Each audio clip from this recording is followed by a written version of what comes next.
और हिंदू और मुसलमान कभी बराबर नहीं हो सकते। और आप इसको एक्स्ट्रापोज कीजिए पहलगाम जो 22 तारीख अभी आप कह रहे हैं, तो उन्होंने सबका नाम रिलीजन पूछा और उसके बाद गोली मारी। ये जो टेररिस्ट आए हैं कुछ दिन पहले वहीं रहे हैं किसी के घर में, जो इनके OGW बोलते हैं आर्मी में, ऑन ग्राउंड वर्कर्स, इनकी जो हेल्प करते हैं। They are not terrorist but they help them. तो उनसे मदद पाए, उनके यहाँ रहे, खाया पिया, फिर उन्होंने सर्वे किया होगा, फिर उन्होंने ट्रैवल एजेंट्स के साथ टाई अप किया होगा, फिर इन लोगों को वहाँ लेके आए हैं। तो ये एक प्लान्ड एक्टिविटी है।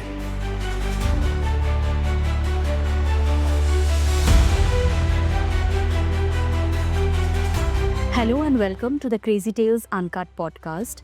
Today, on this day of our podcast episode, we would initially like to put forward our condolences to all the families who have died in the Pahalgam attack. जैसे कि आप सभी लोगों को पता है कि 22 अप्रैल को जो भयावह घटना कश्मीर में हुई है, उससे ना ही हम सब लोग आहत हैं, बट ये एक बहुत बड़ा अटैक इंडिया को भी है. So to talk on this podcast, we have with us Air Marshal Sanjeev Kapoor, who has not only served the nation for the last 40 years, but also has an extensive knowledge in the field of Navy and also Army. So we would like to know from him क्या consequences है, कैसे भारत इस चीज़ से बाहर निकल सकती है और क्या है इसका ultimate solution. Welcome to the Crazy Tales Uncut podcast. Thank you. As we all know that 22 अप्रैल हम सब लोगों के लिए एक बहुत बड़ा ब्लैक डे है. 28 सिविलियंस को मारे गए हैं. आपको क्या लगता है what was the reason of this, और इस तरह की घटनाएं पहले भी हो चुकी है, उसका मेजर रीज़न क्या रहता है? सी 2-3 फैक्टर्स हैं। एक तो पाकिस्तान के जो अंदर के हालात हैं अपने देश के, वो अच्छे नहीं हैं। They are having problem in Balochistan. Jafar express अभी आपने देखा होगा 2 महीने पहले इसको हाईजैक करके उसमें बहुत सारे लोगों को, उनके जो टेररिस्ट हैं उन्होंने मार दिया। उसके बाद खैबर पख्तूनख्वा में काफ़ी अनरेस्ट चल रहा है, पाक ऑक्यूपाइड कश्मीर में चल रहा है, सिंध में पानी की प्रॉब्लम है, वहाँ लेके प्रोटेस्ट चल रहे हैं। And with high inflation and debt and increasing cost, and people are by and large poor in Pakistan, तो इंटरनल जो डायनामिक्स है पाकिस्तान की वो काफ़ी ख़राब है। तो कहीं ना कहीं ये ध्यान भटकाने के लिए उन्होंने they wanted something to be done, उनके एस्टेब्लिशमेंट, उनकी आर्मी के लोग अपने अंदर की प्रॉब्लम छोड़ के अब बाहर की तरफ ज़्यादा देखना स्टार्ट करें। तो JNK में अभी इलेक्शंस हुए हैं, खुशहाली है, people the tourist have started to go. तो उनको एक लगा कि ये सॉफ्ट टारगेट है, यहाँ पे if we attack we will get maximum coverage. And they raked up this issue of Hindus specially, because करीब 10 दिन पहले आसिम मुनीर ने एक टॉक दी थी उनके अपने पार्लियामेंट में, जिसमें उन्होंने बोला कि हम ये 2 नेशन हैं, कश्मीर हमारा जगलर वेन है और हिंदू और मुसलमान कभी बराबर नहीं हो सकते। और आप इसको एक्स्ट्रापोज कीजिए पहलगाम में जो 22 तारीख अभी आप कह रहे हैं, तो उन्होंने सबका नाम रिलीजन पूछा और उसके बाद गोली मारी। तो कहीं ना कहीं वो दहशत चाहते हैं, they want to create a rift in our country between Hindus and Muslims. And अभी जो सैंक्शंस लगाई है उसमें भी अगर आप गौर देखेंगे तो उन्होंने सैंक्शन सभी इंडियंस के लिए लगाई हैं, एक्सेप्ट सिख्स, कि वो अपने गुरुद्वारे जा सकते हैं।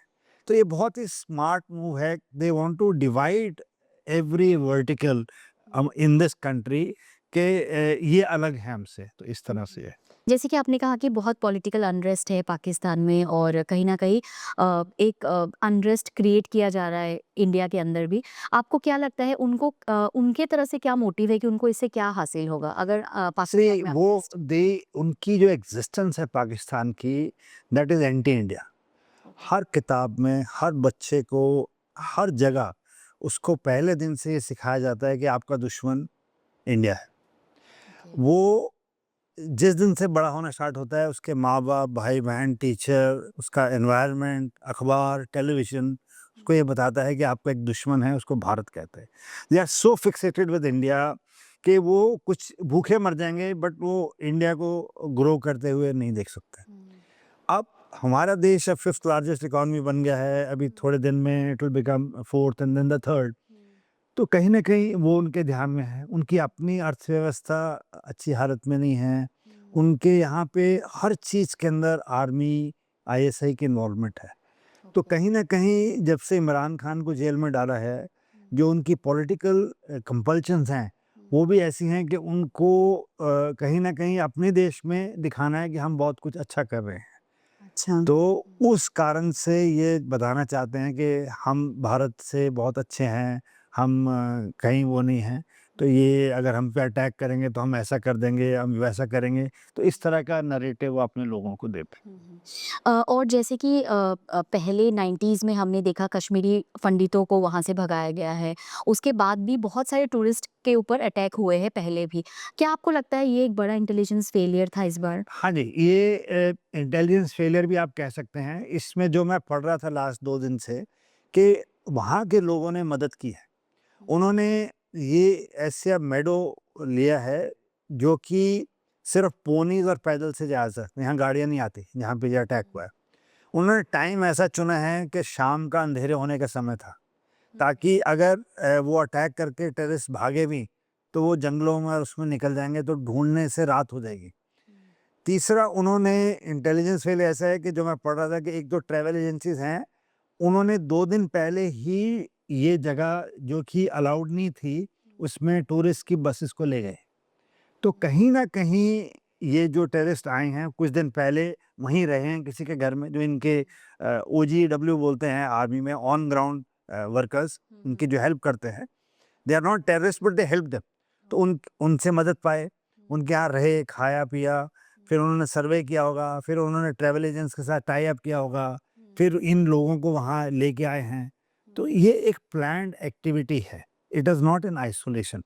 एंड कहीं न कहीं हमारा भी गार्ड लोअर हो गया, बिकॉज़ अब वहाँ पे खुशहाली आ गई है, लोग नॉर्मल घूम रहे हैं, लाखों की तादाद में लाल चौक पे और डल लेक पे लोग घूम रहे हैं, इलेक्शंस होके हटे हैं, लाइफ नॉर्मल चल रही है। तो कहीं न कहीं एस्टैब्लिशमेंट को भी लग रहा है कि नॉर्मलसी आ गई है। बट मैं पहले भी कई जगह कह चुका हूँ कि don't go by the face value. जो अंदर के करंट्स हैं वो हमेशा रहेंगे। You have to be alert and don't lower your guard. This is what I feel. And what would be your message to the Indian government? क्या steps होने चाहिए अर्जेंसी में जो हमें लेना चाहिए? क्योंकि जो अटैक्स पहले भी हुए हुए हैं, क्या आपको लगता है कि प्रॉपर स्टेप्स लिया नहीं गया जिस वजह से ये चीज़ें आज हमें फिर झेलना पड़ रहा है? See, we trust very easily. That is the problem with most of us. And secondly, हमारी मेमोरी बहुत छोटी है। कोई घटना घटती है तो 4-6 महीने में हम सब भूल जाते हैं। जबकि उसके बाद जब अगली घटना घटती है तो हम फिर याद करते हैं कि पहले भी ऐसा हुआ था, पहले भी ऐसा हुआ था। तो हमारे को अपने आप को बार-बार ये रिमाइंड करना रहेगा। एंड जो स्टेप्स का आपने पूछा, already the steps are in place. The government has started to revoke the Indus water treaty. 1947 से लेकर अभी तक जितनी भी जंग हुई हैं, ये एग्रीमेंट 1960 में साइन हुआ था। किसी भी लड़ाई के बाद भारत ने इंडस वाटर ट्रीटी बंद नहीं की। जानने वाली बात है। 65 वॉर हुई, 71 वॉर हुई, कारगिल हुआ, 26 जो भी घटनाएं घटी हैं। बट इस बार before we could begin anything we stopped their water treat. अब क्या होगा कि अगर आप मैप देखेंगे तो जो 6 नदियां जा रही हैं उसमें से 3 जो अपर हाइपेरियन है वो मेनली पाकिस्तान से होके गुजरती हैं, और उनका जो डेल्टा है जो पानी में जाके अरेबियन सी में मिलती हैं वो सिंध के पास हैं, ग्वादर की तरफ। तो और जो नीचे की 3 नदियां जो भारत लेता है, रावी, ब्यास और सतलुज, वो कहीं ना कहीं पाकिस्तानी पंजाब से जाती है, बट वो मेन सोर्स ऑफ पानी नहीं है। पाकिस्तानी पंजाब की जो एग्रीकल्चर है और सिंध की जो एग्रीकल्चर है वो इंडस रिवर से चलती है, और उन्होंने बड़ी सारी कैनाल्स एंड डैम्स बनाए हैं। अब जब पानी रुकेगा तो कहीं ना कहीं इनकी इरिगेशन और इस पे इफेक्ट करेगा। एंड इनका जो पंजाब है, क्योंकि वहाँ पाकिस्तान में जो पंजाबीज हैं वो हर चीज़ कंट्रोल करते हैं, चाहे पाकिस्तानी आर्मी हो, चाहे पाकिस्तान में मीडिया हो, चाहे पाकिस्तान का बिजनेस हो, चाहे ब्यूरोक्रेसी हो, चाहे कोई भी एस्टेब्लिशमेंट हो, it is mainly and mainly dominated by Pakistani Punjabis. And Pakistani Punjabis are hated the most in Pakistan. तो बलोचीज उनको हेट करते हैं, सिंधीज उनको हेट करते हैं, पश्तून उनको हेट करते हैं, गिलगिट बाल्टिस्तान वाले उनको हेट करते हैं। तो वो आईएसआई और ये जो पंजाबीज की डोमिनेशन है उसको लेके वहाँ के लोग भी अंदर से परेशान हैं। तो ये जो स्टेप लिया गया है ये कहीं ना कहीं पाकिस्तानी पंजाबियों को हिट करेगा। ओके। एंड जब वो उनको हिट करेगा, क्योंकि आप जो भी देखें, हमने उरी किया, बालाकोट किया, जो भी किया, हमने कुछ 100 टेररिस्ट मार दिए, कुछ ये मार दिया, उनको कोई फ़र्क नहीं पड़ता। उनके यहाँ पे हज़ारों मदरसे हैं, हर मदरसे में हज़ारों बच्चे निकलते हैं हर साल जो जान देने के लिए तैयार हैं। उसमें से कुछ मर गए तो क्या फ़र्क पड़ गया? तो ये उनकी सोच है। तो ये सब टहनियाँ हैं जो हम काटते आए हैं, बट इस बार मुझे जो लगता है हम पेड़ के लिए जाएँगे, ताकि पेड़ ही नहीं रहेगा तो ऐसी शाखाएँ नहीं निकलेंगी उसकी। और जैसे कि हमने देखा कि जो ये अटैक्स हुए हैं वहाँ पे हमेशा एक रिलीजन को टारगेट करके किया गया है।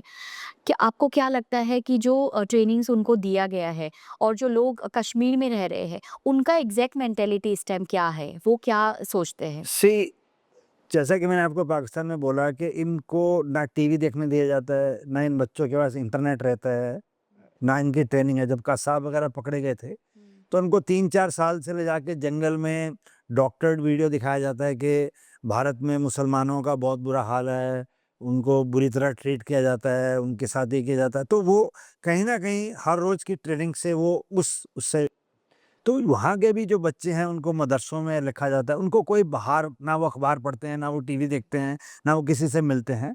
तो उनको जिहादी माइंडसेट से, तो अगर आपने वीडियोज़ देखे होंगे तो 5 साल, 7 साल, 8 साल के बच्चों के मन में भारत के प्रति ज़हर है, पाकिस्तान में।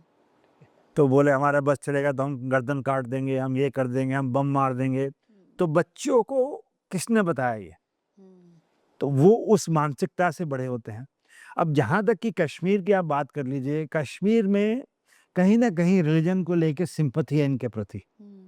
आप जितनी मर्ज़ी खुशहाली ले आइए, आप जितनी मर्ज़ी डेवलपमेंट कर दीजिए, आप ट्रेन्स पहुँचा दीजिए, वंदे भारत पहुँचा दीजिए, हाईवेज़ बनवा दीजिए, फ्री राशन दे दीजिए, फ्री वो, फिर भी सॉफ्ट कॉर्नर इनके प्रति रहता है। तो ये जो है, इसको जो पॉलिटिकल लीडरशिप है दोनों साइड की, वो एक्सप्लॉइट करती है इस वीक पॉइंट। ओके।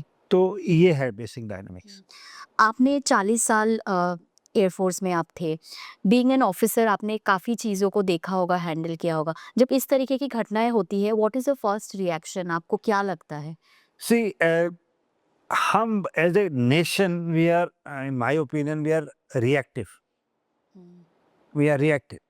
अब आप देखिए 7 अक्टूबर 2023 को इसराइल पे हमास ने अटैक किया। अगेन उनके यहाँ भी इंटेलिजेंस फेलियर था एंड काफ़ी हद तक उनको नुकसान किया। बट वो एक ऐसी कौम है जो कि पूरी की पूरी country have to compulsorily serve in the military. Israel में हर नागरिक, चाहे लड़का हो चाहे लड़की हो, उसको 2 साल के लिए यूनिफॉर्म पहन के सर्विस करना। तो वो बेसिकली एक फौज है। हर व्यक्ति उस देश का ट्रेंड है। हमारे देश में जो डिसिप्लिन नाम की चीज़ है वो नॉन एग्जिस्टेंट है। कहीं ना कहीं हम सारी, हमारे को डेमोक्रेसी की प्रिविलेजेस चाहिए, हमारे को फ्रीडम चाहिए, बट उसके साथ जो ड्यूटीज एंड रिस्पॉन्सिबिलिटीज आती है, जो फंडामेंटल राइट्स हैं उसके साथ कुछ ड्यूटीज एंड रिस्पॉन्सिबिलिटीज रहती एज़ सिटिज़न्स। है एज सिटीजन्स, बट उसको कोई मानने को तैयार नहीं। तो ये बेसिक मुद्दा है। एंड कहीं ना कहीं आजकल का जो मॉडर्न लाइफस्टाइल है, जो हम विदेशी संस्कृति की तरफ जा रहे हैं, ये कहीं ना कहीं इफेक्ट करता है यंग माइंड्स को। अ, जब हम छोटे थे तो जो मूवीज चलती थी वो गोल्डन जुबली होती थी, सिल्वर जुबली होती थी। वो शोले पिक्चर 50 हफ्ते चली, कभी कभी पिक्चर 25 हफ्ते चली। तो theatres and movies used to be, you know, shown this way, उनकी एडवर्टीजमेंट ऐसे होती थी। कहीं ना कहीं 1990s और 2000 में सिल्वर जुबली गोल्डन जुबली से हटके 100 करोड़, 500 करोड़, 200 करोड़, तो कहाँ समय से पैसे में हमारा जीवन परिवर्तित हुआ नहीं पता चला। एंड विदेश में भी यही चीज़ है। आप सक्सेसफुल तभी माने जाते हैं विदेश में जब आपके पास पैसा है। भारत में ये पहले नहीं था, बट अब ये है। अब आप कहाँ रहते हैं, आपके पास कौन-सी गाड़ी है, आपके बच्चे कौन से स्कूल में जाते हैं, आप किस ब्रांड के कपड़े पहने हैं, आप कहाँ छुट्टी जा रहे हैं, आप किनसे मिलते हैं, आपका सोशल सर्कल किससे है, आदमी का स्टेटस इन चीज़ों से देखा जाता है, जो कि करेक्ट नहीं है, जो कि करेक्ट नहीं है। तो जो आर्टिफ़िशियलिटी है, जो सोशल मीडिया का इन्फ्लुएंस है, जो दिखावा है, मेरे हिसाब से कहीं न कहीं बहुत ज़्यादा बढ़ रहा है, and that is not good for our society. So do you think there is a like increasing competition among the citizens जहाँ पे हम एक अपने आप को सेल्फ ट्रेनिंग में शायद हम आपको कहीं ना कहीं हमारी कमी है? इससे बहुत कमी है। The joint family system is finished. पहले एक परिवार होता था, उसमें दादा-दादी, चाचा-चाची, ताया सब एक रहते थे। बच्चे एक परिवार में पल जाते थे, जो संस्कार थे, वो संस्कार सिर्फ़ परिवार से आते थे। अब वो जॉइंट फैमिली सिस्टम खत्म हो गया है। आजकल सब लोन पे जी रहे हैं, तो हस्बैंड को भी काम काम करना पड़ता है, वाइफ़ को भी काम करना पड़ता है। आपकी ज़िंदगी ईएमआई पे चल रही है, आपको अपने आप को सस्टेन तो अब बच्चों की परवरिश कौन करेगा? तो जॉइंट फैमिलीज़ खत्म हो गए, सबको फ्रीडम चाहिए, सबको अपने घर में अपने हिसाब से रहना है, सबको काम करना है, तो वो जो बच्चे हैं, उनको कौन पालेगा? उनकी जो सही परवरिश है, जो वैल्यू सिस्टम है, वो कौन देगा? उनको ना संस्कार आते हैं, ना पूजा-पाठ के बारे में कुछ बताया जाता है, ना संस्कृति के बारे में कुछ बताया जाता है, ना कल्चर के बारे में कुछ बताया जाता है। तो बच्चों को फ्री छोड़ दिया जाता है, तो वो या तो छोटे होते हैं तो मेड्स के साथ पलते हैं, या थोड़े बड़े हो जाते हैं तो दोस्तों और इंटरनेट के साथ पढ़ते हैं। और जब वो 12-13 साल के हो जाते हैं, उनको लगता है उनको सब कुछ आ गया है, उसके बाद उनको माँ-बाप की भी ज़रूरत नहीं होती है। और हम कहीं न कहीं एज़ पेरेंट्स सोचते हैं कि जो हम समय नहीं दे पा रहे, वो हम कंपनसेट करेंगे उनको चीज़ों के साथ। तो उनको आईपैड ले दिया, उनको मोबाइल ले दिया, उनको अच्छे कपड़े ले दिए, उनको विदेश घुमाने ले गए, उनको हॉलिडे पे ले गए, बाहर खाना खाने ले गए। But this is more harmful I feel. The only thing required is that the mother, father, the elders have to spend quality time grooming children. You should be aware वो किससे मिल रहे हैं, वो किससे बात कर रहे हैं, उनके फ्रेंड्स कौन हैं, वो क्या देखते हैं सोशल मीडिया पे, उनकी पढ़ाई के प्रति क्या रुचि है। आजकल के बच्चों ने खेल-कूद करना छोड़ दिया है। उस दिन एक कार्टून आया था, मैं देख रहा था अखबार में कि 1980s और 90s में माँ बच्चे को कान से पकड़ के घर लेके आ रही है। कि अंधेरा हो गया है कि घर चलो वापस। और अभी 2020 उसमें इस ईरा में माँ कान खींच के बाहर निकाल रही है कि घर से बाहर जाओ खेलना। तो आउटडोर एक्टिविटीज़ बंद हो गई हैं, लोगों ने स्पोर्ट्स खेलनी छोड़ दी हैं, कम्युनिटी एक्टिविटीज़ छोड़ दी हैं। हर कोई अपने डिवाइस के साथ अपने कमरे में एयर कंडीशन ऑन करके 4 दोस्तों के बीच में बैठ के प्रसन्न है। सो मुझे मतलब आपसे बात करके जो लगा जैसे हमने आपने कहा पहले कि मद्रासों में उनको बचपन से ट्रेनिंग दिया जाता है। So do you think we are lacking as Indians where we are not training yes, children? Yes. आप मेरे को बताइए कि कितने माँ-बाप आज की डेट में अपने बच्चों को मंदिर लेके जाते हैं? आप मुझे बताइए आज की डेट में कितने लोग रीति-रिवाज से होली, दिवाली या जो भी हमारे पर्व हैं, भैया दूज या संक्रांति, जो भी हमारे पर्व रहते हैं, क उस भाव से कौन अपने बच्चों को सिखाता है? आधों को तो खुद ही नहीं आता, आधों को इसमें भी प्रॉब्लम लगती है।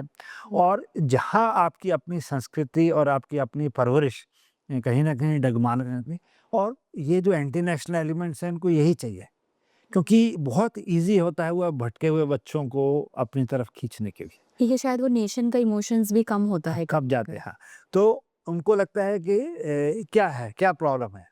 चलो कुछ लोग मर गए तो क्या है?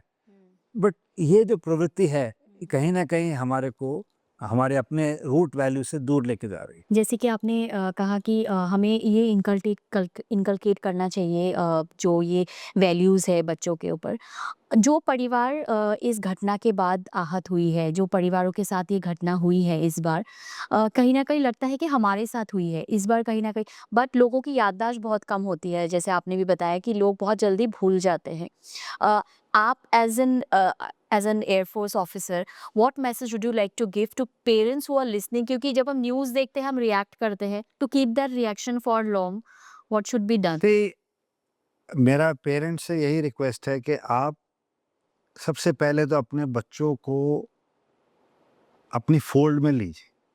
उनको पैसा, गाड़ी, टेलीफोन, आईपैड की उतनी आवश्यकता नहीं है जितनी आपके समय की आवश्यकता है। हम्म। आप भारतीय जो संस्कृति है उसमें आप हर चीज़ कहीं से भी सीख सकते हैं, बट जो वैल्यू सिस्टम है, जो संस्कार हैं, वो सिर्फ परिवार से आता है। There is no place where you can get values, and values वो बच्चा अपने पेरेंट्स को देख के सीखता है। अगर मदर फादर ही घर पे लड़ रहे हैं, अगर मदर फादर में आपस में ही क्लह है या समय नहीं है एक दूसरे के प्रति, तो बच्चे को आप जितना मर्जी समझा लीजिए वो नहीं रहेगा।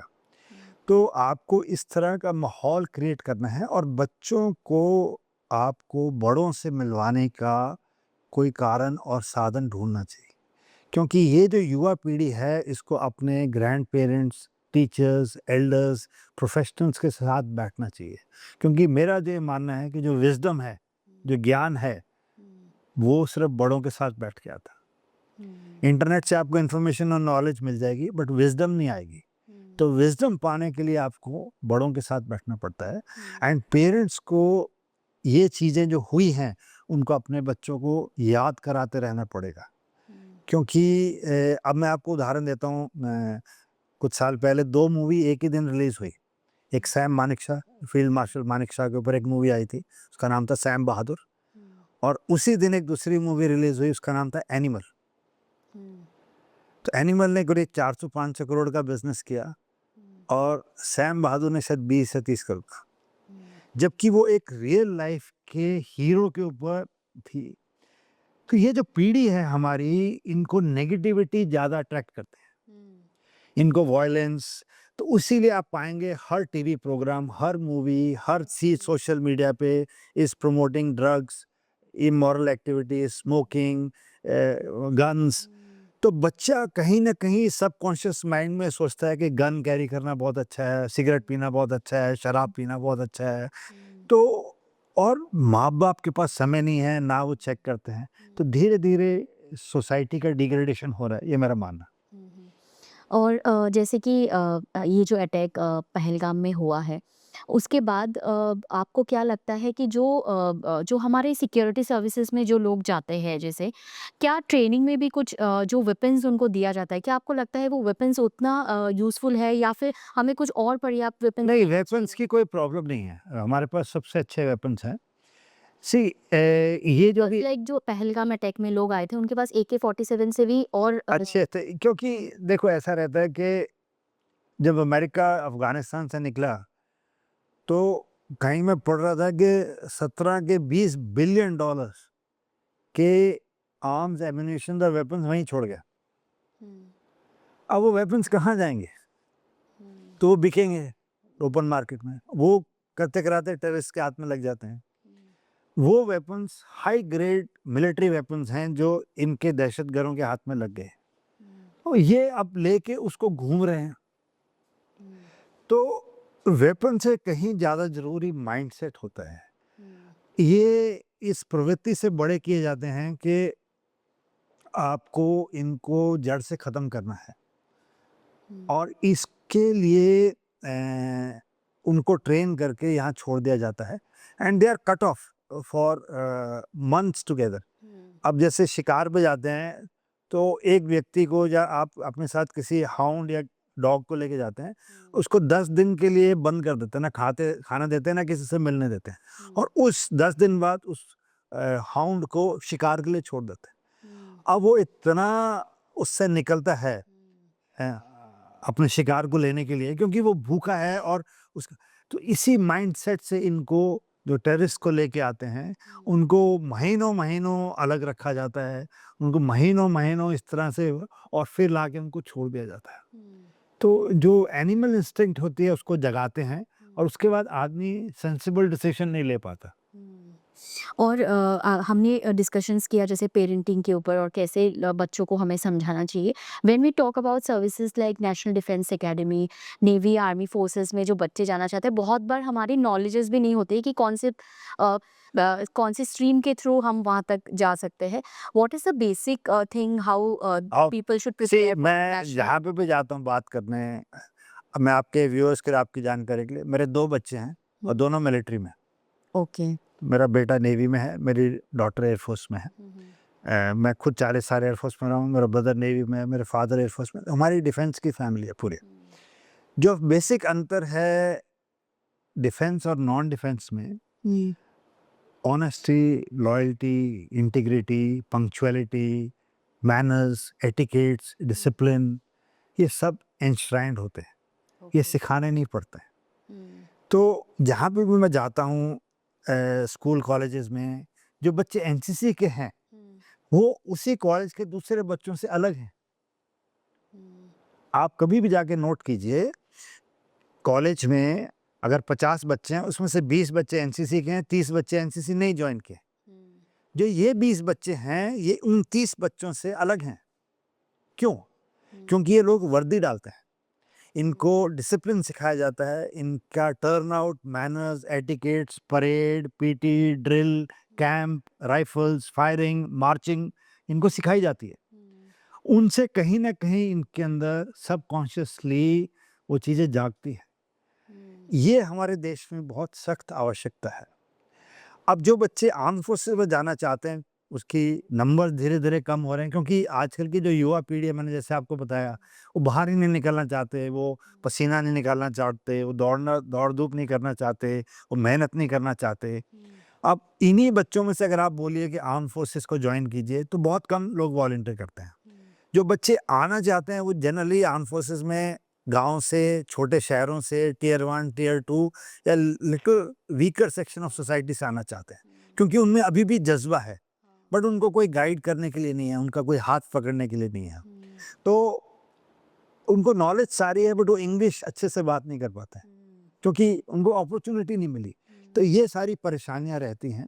उसके लिए मैं आपके व्यूअर्स के लिए, या जो भी देख रहे हैं पॉडकास्ट, उनसे यही कहूँगा कि नेवर गिव अप। मैं एनडीए में कमांडेंट था, मैं एयरफोर्स एकेडमी में कमांडेंट था, मैंने हज़ारों हज़ारों कैडेट्स एंड बच्चों से डील किया है। आपकी सिलेक्शन के लिए आपकी जितनी अच्छी इंग्लिश बोली है वो नहीं मायने रखती, वो आदमी सीख सकता है। आपके अंदर जो बेसिक चीज़ें देख रहे हैं वो लीडरशिप क्वालिटीज़ हैं। आप कितना, आप में जज्बा है देश के प्रति, अपने यूनिफॉर्म के प्रति, और ये जो सेवा भाव है सोसाइटी के लिए और अपने मदरलैंड के लिए, वो कितना है, ये चेक कर रहे हैं। अब इसके लिए एग्ज़ाम्स होते हैं, उसके लिए lot of coaching centres are there, lot of online this thing is there, and generally बच्चे क्या करते हैं, एक आध बार परीक्षा दी, अब 4 लाख बच्चों ने एनडीए का फॉर्म भरा, उसमें से सिर्फ 350 ही जाते हैं, बाकी बच्चे नहीं जा पाएंगे। तो वो एक बार और देंगे, उसके बाद नहीं होगा तो छोड़ देंगे। बट ऐसा नहीं है, आपको 4 या 5 अटेम्प्ट मिलते हैं एनडीए के। अगर आपका किसी कारणवश से नहीं हुआ तो आप ग्रेजुएशन कीजिए। ग्रेजुएशन के बाद आपके पास बहुत सारी ऑप्शंस हैं। आपके पास सीडीएस है, आपके पास इंडियन मिलिट्री एकेडमी में डायरेक्ट जाने का है, नेवल एकेडमी में जाने का डायरेक्ट है, एयरफोर्स एकेडमी में जाने का डायरेक्ट है, शॉर्ट सर्विस कमीशन के लिए अलग है, एनसीसी की अलग एंट्री है।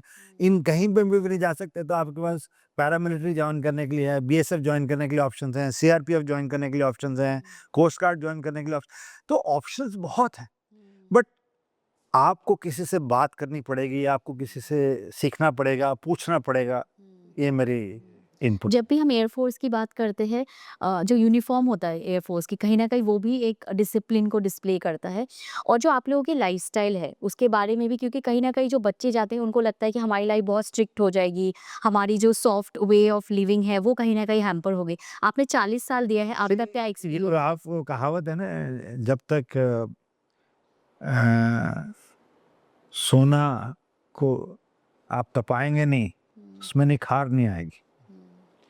तो आपकी पर्सनैलिटी जब तक आपको तराशा नहीं जाएगा वो निकल के नहीं आती है। अगर आप कंफर्टेबल माहौल में रहना चाहते हैं तो कहीं ना कहीं आपकी जो एस्पिरेशंस हैं वो दूर से, मैं हमेशा जहाँ भी जाता हूँ मैं यही कहता हूँ, अगर आपको मेहनत करने से डर लग रहा है, आपको कठिन काम करने से डर लग रहा है, आपको धूप में या बाहर निकल के कुछ करने में, तो इट मीन्स आप जो भी आपने एम्बिशन बनाई है, आप उसकी तरफ नहीं जा रहे। You are going away and away from your aspirations if you start getting more and more used to comfort. So next advice I would like to give to your viewers and children who are watching this, that if you start utilizing your time for comfort, it is not good for your career and profession. जैसे कि हमने Pahalgam attack के बाद देखा कि बहुत सारे candle march हुए, बहुत सारे आंदोलन हुए, लोगों ने सोशल मीडिया में लिखा, लोगों में बहुत आक्रोश है।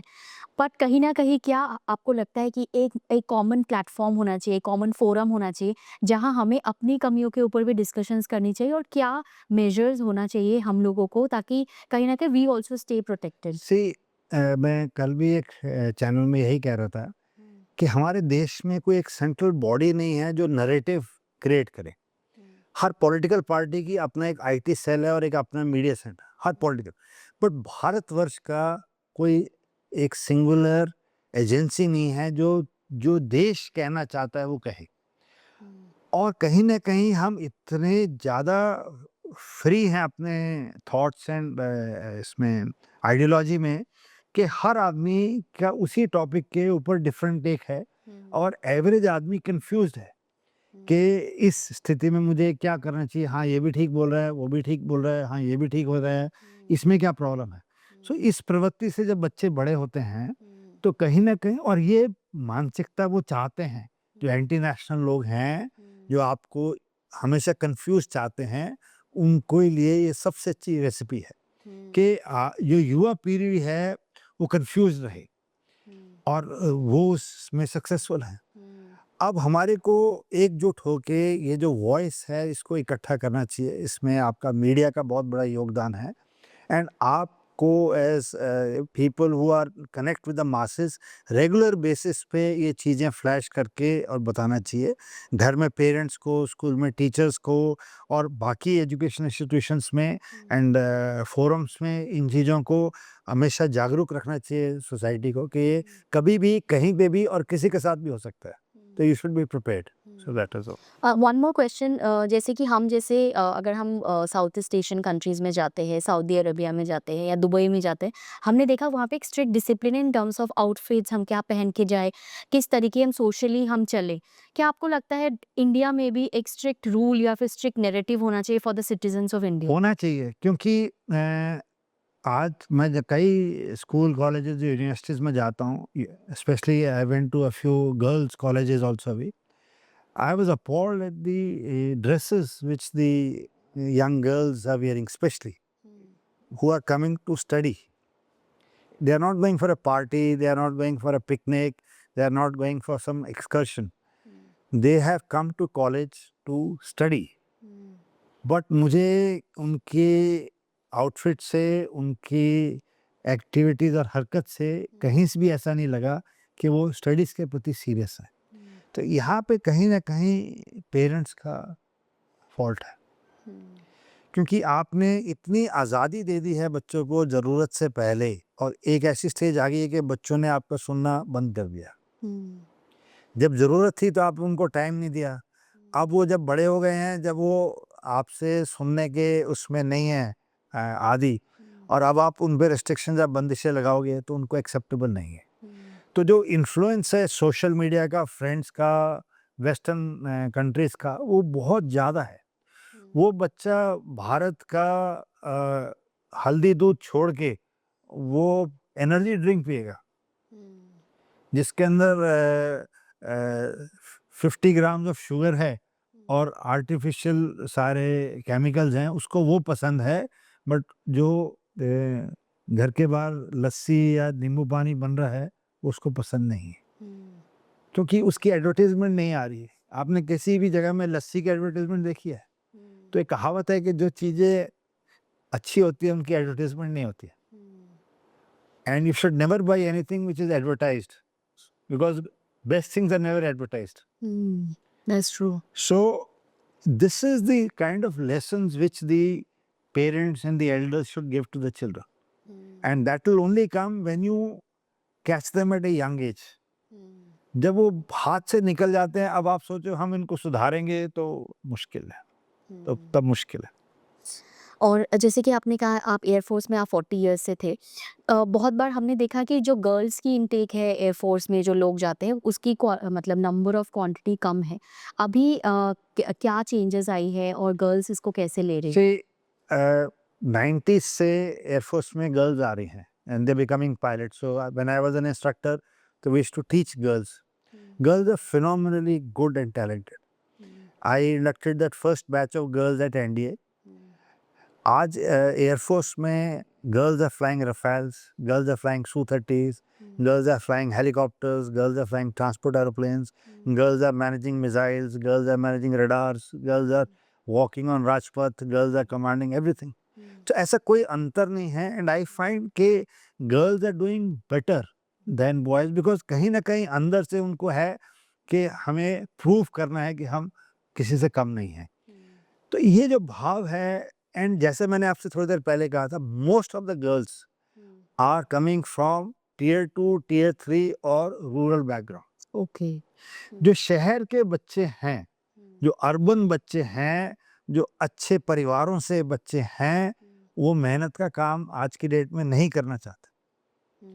वो कभी भी आउटडोर गेम्स में अच्छे नहीं होंगे, वो कभी भी फौज में जाने के लिए इतने इच्छुक नहीं होंगे, वो कभी भी ऐसा काम नहीं करेंगे जिसमें शारीरिक कुछ दिक्कत आए।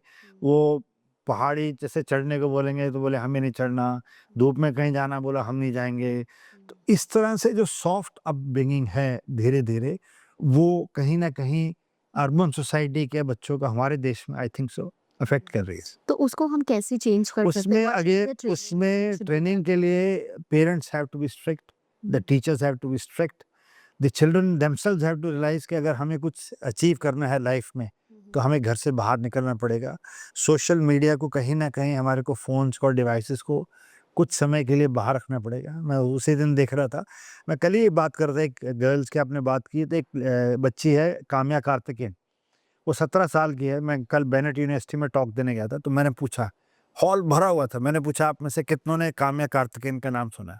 तो किसी का हाथ नहीं खड़ा हुआ। क्या? ये एक 17 साल की बच्ची है जो कि एकेडमिक्स एंड स्पोर्ट्स में आउटस्टैंडिंग है, but she has climbed all the 7 highest peaks of this world including mount Everest, and she is just 17 years. Her continent, Africa, south America, north America, Australia, Antarctica, सब जगह जाके जो highest peak है वो चढ़ के capture कर दी है उस बच्ची ने, और वो 17 साल की, इंक्लूडिंग माउंट एवरेस्ट। बट उसका नाम ना किसी अखबार में आएगा, ना किसी को मालूम है ना। अभी हम बात कर रहे हैं भारत की 2 लड़कियां naval officers around the world एक बोट में अकेली घूम रही हैं, सर्कम नेविगेशन। एक का नाम है लेफ्टिनेंट कमांडर दिलना, एक का नाम है लेफ्टिनेंट कमांडर रूपा। कहीं नहीं पढ़ेंगे आप उनके बारे में। तो जो हमारा मीडिया है कहीं ना कहीं नेगेटिविटी बेस्ड है, हमारा जो टेलीविज़न है वो नेगेटिविटी बेस्ड है, हमारी अखबारें नेगेटिविटी बेस्ड हैं, क्योंकि बच्चों को और सोसाइटी को वही अट्रैक्ट करता है। तो जो अच्छी चीज़ें हो रही हैं देश में, हज़ार अच्छी चीज़ें हो रही हैं, बट उसका वर्णन और उसका व्याख्यान कहीं नहीं आता। तो ऐसी जो कहानियाँ हैं, ऐसी जो स्टोरीज़ हैं, मैंने कल ही बात किया कि ऋषभ पंत जो इंडियन का विकेट कीपर है, उसकी लात कटते-कटते बची, वो मरते-मरते बचा दिसंबर 2022 में। बट उसका डिटर्मिनेशन एंड ग्रिट की जो एग्जाम्पल है, मैं हर किसी को देता हूँ। उस ऋषभ पंत ने 15-16 घंटे मेहनत की 2023 में, अपनी स्ट्रेंथ लाया, अपनी फिटनेस लाया, डोमेस्टिक क्रिकेट खेला, सिलेक्ट हुआ इंडियन क्रिकेट टीम के लिए, और 2024 में वर्ल्ड कप जीता भारत के लिए। जो आदमी मरने को के कगार पे था, जिसका पैर कटने को तैयार था, उसकी मेंटल स्टेट आप देखिए, डिटर्मिनेशन देखिए कि वो 1.25 साल के अंदर वर्ल्ड कप ट्रॉफी लेके खड़ा है। तो ऐसी उदाहरण, ऐसी एग्जाम्पल्स हम अपने बच्चों को नहीं देते हैं। हमारी अखबारों में और पब्लिकेशंस में और कहीं घरों में ये चीज़ें डिस्कस नहीं होती हैं। तो हमारे को एनिमल पिक्चर और ये जो वायलेंस वाली हैं, ये चीज़ें भाती हैं। तो कहीं ना कहीं as a society we have to introspect. आप जैसे 40 साल आप एयरफोर्स में थे, ऐसा कोई स्टोरी जो आपको हमेशा याद रहती है, any of the memorable moments throughout your career? See बहुत हैं। 40 साल को 5 मिनट में बताना बहुत कठिन काम है। बट कुछ चंद यादें हैं जब हम फ्लाइंग इंस्ट्रक्टर्स होते थे हैदराबाद में, बहुत साल पहले, आज से करीब 30 साल पहले। तो बच्चे आते थे आपके पास फ्लाइंग सीखने के लिए। अब क्या रहता है कि वो बच्चा एनडीए करके आया है, ट्रेनिंग करके आया है, वो पायलट बनने आया है और उसको उतनी फिक्स ड्यूरेशन में ही क्लियर करना है। एयरफोर्स में 10 घंटे के अंदर उस बच्चे को सोलो जाना है। सोलो मतलब उस बच्चे को अपना जहाज स्टार्ट करना है, उसको टैक्सी आउट करना है, उसको लाइन अप करना है, उसको टेक ऑफ करना है, उसको हवा में एक चक्कर मार के उसको लैंड करना है, अकेले। और ये उसको 10 घंटे के अंदर सीखना है। तो बाहर में क्या है, सिविल फ्लाइंग में क्या है कि आप पैसे देते रहिए और आप अकेले तो कभी जाते नहीं हैं। तो पायलट बनना एक बड़ा कठिन काम है, और वो भी एयरफोर्स में बनना और भी कठिन काम है, क्योंकि इसमें आपको जहाज को अकेले ले जाना पड़ती, आपके साथ कोई नहीं है। तो आपके जहाज में अगर कुछ भी खराब हो जाता है या कुछ भी इमरजेंसी आ जाती है या कोई भी सिचुएशन आ जाती है, उसको आपको अकेले। तो कई ऐसी मेमोरीज हैं हमारे मन में, जब जहाज में कोई इमरजेंसी हो जाती है, हाइड्रोलिक फेलियर हो जाता है, ब्रेक फेल हो जाती है हवा में, आपकी ऑक्सीजन का वार्निंग आ जाती है, आपके कुछ इंजन में माल फंक्शन हो जाता है। तो कैसे वो मेमोरीज आती हैं कि कैसे आप उसको जहाज को सेफली वापस लेके आए। तो कुछ ऐसी मेमोरीज हैं। देन कई बारी आप नेचर के साथ, आदमी नेचर से नहीं लड़ सकता, तो कई बारी आप तूफान में फंस गए फ्लाइंग के टाइम, कई बारी आप बादलों में फंस गए, कई बारी आप ऐसी सिचुएशन में थे लाइटनिंग थी, कई बारी हम फ्लाइंग कर रहे थे तो बर्फ़ पड़नी स्टार्ट हो गई, कई बारी हम लैंड करने आ रहे हैं तो बारिश होनी स्टार्ट हो गई, कई बारी बहुत तेज़ हवाएं चलने लग गई, कई बारी समुंदर के ऊपर उड़ रहे हैं तो तेज़ वेव्स एंड अपड्राफ्ट्स आ रहे हैं, क्योंकि हम लो लो फ्लाइंग कर रहे हैं। डेजर्ट्स के अंदर डेजर्ट स्टॉर्म आ गए, आप लाइन अप फ्लाइंग के लिए जा रहे हैं, तो कुछ ऐसी मेमोरीज हैं। जो जहाज है वो एक बहुत ही यूनिक चीज़ होती है, क्योंकि इंसान, मेरा ये मानना है कि एक जानवर की तरह दौड़ सकता है, इंसान एक मछली की तरह तैर सकता है, बट इंसान एक पक्षी की तरह उड़ नहीं सकता। तो जब इंसान फ्लाई करता है हवाई जहाज में, तो उसके जो सेंसरी ऑर्गन्स हैं वो अलग होते हैं। और एज ए पायलट जब आप सिंगल सीटर एयरक्राफ्ट में रहते हैं तो आपको इजेक्ट करना रहता है। आपने देखा होगा कई बार पायलट इजेक्ट कर जाता है। ये जो निर्णय रहता है कि जहाज में आग लग गई, बर्न हिट हो गया, या क्रैश होने जा रहे हैं या कुछ, उसको स्प्लिट सेकंड में आप कैसे निर्णय लेते हैं कि मुझे ये जहाज से निकलना है। तो उसके अंदर एक पिन रहता है, उसको खींच के आपको बाहर हैंडल खींचना पड़ता है। वो सीट फायर करती है, उसके नीचे 2 रॉकेट होते हैं, वो सीट आपको बाहर निकाल देगी फाड़ के, और उस सीट के अंदर एक पैराशूट होता है, उससे आप निकल के आते हैं। तो बहुत सारे लोग इस तरह से इजेक्ट करते हैं। तो उसकी जो ट्रेनिंग रहती है, उसकी जो प्रैक्टिस रहती है, उसकी कुछ मेमोरीज हमेशा और जैसे बच्चे पहली बार जाते हैं ट्रेनिंग्स के लिए, हाँ। तो क्या कंसंट्रेशन या फिर जो अपने अंदर जो मतलब बहुत बार लोग डर जाते हैं, तो क्या डर डर का मैं आपको ये बताता हूँ। जैसे पहले एग्जांपल देता हूँ, फिर आपका क्वेश्चन। अब जैसे मैंने पैरा जंप किया, आई एम ए पैराट्रूपर। तो अब जब हमारे को फ्लाइंग के लिए जब पूरी ट्रेनिंग के बाद जहाज में लेके गए, तो जहाज उड़ाना अलग बात है, जहाज से जंप मारना अलग बात है। तो जब हमारे को वो लेके गए पहले दिन, उसकी जब रैंप खोली तो नीचे जब देखा 2500 फीट नीचे से यहाँ से जंप मारनी है, तो डर लगता है, बहुत ज़्यादा डर लगता है। बट एक वो जो कहावत है, ऐड भी आती है, डर के आगे जीत है। तो कहीं न कहीं आपको हर स्थिति में अपने आप को ये कहना पड़ता है, कहना चाहिए हर एक को, कि जब मेरे से पहले वाले लोग कर सकते हैं, तो ऐसा क्या है कि मैं नहीं कर सकता। तो जब हमने फर्स्ट टाइम आसमान से जंप मारा, वो भी याद है। अब जब हम फ्लाइंग के लिए आते हैं, जब बच्चे आते हैं, जब या हम गए थे, तो बहुतों में डर रहता है। तो उसको डर को हटाने के लिए आजकल एक सिमुलेटर स्टार्ट हो गया है। तो वो उड़ते नहीं हैं, वो ज़मीन में ही एक रूम के अंदर एक कैप्सूल रहता है, उसको बंद कर देते हैं, और वो आपको ऐसी फीलिंग देता है कि आप जहाज में हैं। तो बच्चों का पहले वहाँ डर निकाला जाता है, फिर उनको एक आध सॉर्टी ऐसे ही लेके जाते हैं एयर एक्सपीरियंस के लिए कि आप में गिनी नहीं जाएगी, बट आप थोड़ा-सा फ़ील कीजिए, एन्जॉय कीजिए। फिर उनको हमेशा उन बच्चों के साथ बिठाया जाता है जो कॉन्फिडेंट होते हैं, जो स्टेज से निकल चुके होते हैं। तो बच्चा दूसरे बच्चे को देख के जल्दी सीखता है। And then slowly we build up confidence. Most of them come out, but कई बच्चे अंत तक ऐसे रह जाते हैं जिनके मन से डर नहीं जाता। फिर हम उनको वापस भेज देते हैं।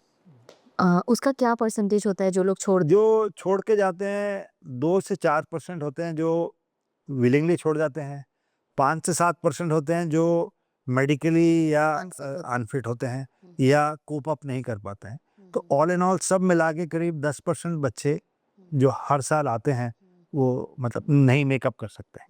और ड्यूरिंग द वर्क प्रोफाइल जब जब तक लोग काम करते हैं कितना स्ट्रेसफुल है काम करना? बहुत इतना स्ट्रेस इट इज़ ऐसा नहीं कि 24 घंटे स्ट्रेस रहता है, बट आपको जो ट्रेनिंग दी जाती है वो इस हालात से दी जाती है कि आपको लंबे घंटे तक काम करना पड़ सकता है। आपको 18-18, 20-20 घंटे मतलब एक ही कंसंट्रेशन और फोकस से काम करना। आपको दिनों-दिनों तो हमारी जब एक्सरसाइज होती है तो हम 3-3, 4-4, 5-5 दिन घर ही नहीं आते। ओके। इस तरह की भी ट्रेनिंग होती है। तो ये इस तरह से आपको तैयार किया जाता है कि कभी आवश्यकता पड़े तो आप मेंटली एंड फिजिकली तैयार हैं इस चीज़ को। आज के इस पॉडकास्ट में हमने काफ़ी सारी चीज़ों के ऊपर बात किया। एयरफोर्स में कैसे आप जॉइन कर सकते हैं और किस तरीके से जो ये पहलगाम अटैक हुआ है उसके ऊपर गवर्नमेंट्स क्या रेजोल्यूशंस ले सकती है और वी एज इंडियंस कैसे हम यूनाइटेड रह सकते हैं। So thank you so much sir for coming to this podcast. Thank you, Amrita. Really had a nice time and we look forward for having you in more of our podcast. Thanks. Thank you so much.